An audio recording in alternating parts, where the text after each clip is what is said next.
Retired Police Colonel Royina Garma, who implicated Rodrigo Duterte in drug war killings, has been arrested in the U.S.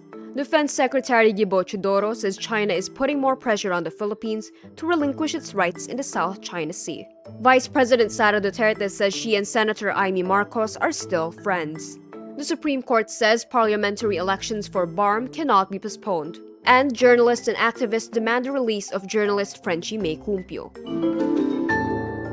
Retired Police Colonel Royina Garma, who implicated Rodrigo Duterte in drug war killings, has been arrested in the United States.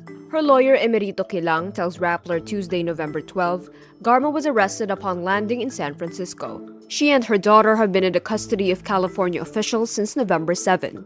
Garma also tried unsuccessfully to travel to the US in August. She was blocked both times because her visa was cancelled without her knowledge, likely owing to US sanctions on human rights violators. Kilang couldn't confirm the reasons for her arrest, but he says US authorities assured him Garma and her daughter are safe. Justice Secretary Boying Remulla says the US Immigration and Naturalization Service flagged Garma's arrival and it is now working to repatriate her.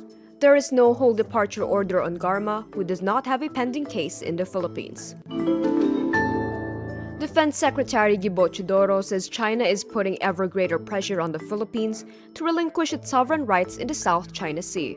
Chodoro says this after his meeting with Australian Defense Chief Richard Marles in Canberra on Tuesday, November 12. He says there is, quote, an increasing demand by Beijing from Manila to concede its sovereign rights in the area. Chodoro adds that the Philippines is a victim of Chinese aggression. Marles says Australia wants to work more closely with the Philippine defense industry and it will send an engineering assessment team in 2025. The Philippines and Australia are strengthening defense cooperation. They signed strategic partnership in September 2023 and afterwards launched joint air and sea patrols in the South China Sea. The Philippines joined war games in Australia for the first time this year. Vice President Sara Duterte downplays whispers of a rift with Senator Imee Marcos following her recent sharp remarks about the senator's younger brother, President Ferdinand Marcos Jr., and their late father.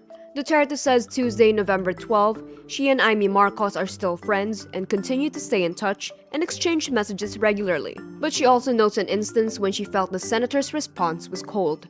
Duterte also accused First Lady Liza Araneta Marcos and Speaker Martin Romualdez of being behind an alleged smear campaign against her using members of the House of Representatives. She claims the two have presidential ambitions for 2028 and view her as a likely rival. Duterte said she wanted to decapitate Marcos Jr. and threatened to dig up the remains of the late dictator and dump it into the West Philippine Sea. The Supreme Court says that the polls in the Bangsamoro Autonomous Region in Muslim Mindanao or BARMM cannot be postponed. SC spokesperson Camille Sumay Ting says the ruling is immediately executory, meaning that the decision should be fully implemented despite the pending motion for reconsideration. In September, the SC affirmed the constitutionality of the Bangsamoro Organic Law, but also ruled the Sulu should be excluded from the autonomous region since the province did not ratify the law during the 2019 plebiscite. The ruling was penned by SC Senior Associate Justice Marvic Leonin. The BARMM, which replaced the Autonomous Region in Muslim Mindanao or ARM, originally included Sulu. Earlier in November, Senate President Cheese Escudero filed Senate Bill No. 2682, seeking to postpone the 2025 BARMM parliamentary elections to May 11, 2026, following the High Court's ruling. Journalists and activists call for the freedom of Tacloban-based journalist Frenchie Mae Cumpio. This as she testified before a Leyte court to defend herself from allegations of illegal firearms possession and terror financing.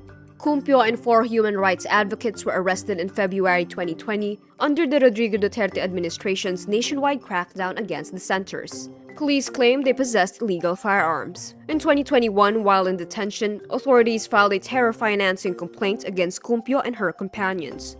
Prior to her arrest, Cumpio faced multiple red tagging incidents and had been under surveillance by suspected military agents. In a joint statement, media organizations say Cumpio's case is an attack on press freedom in the country. And that's today's wrap. I'm Kara Oliver. Thank you for watching. Click the link below for the full story.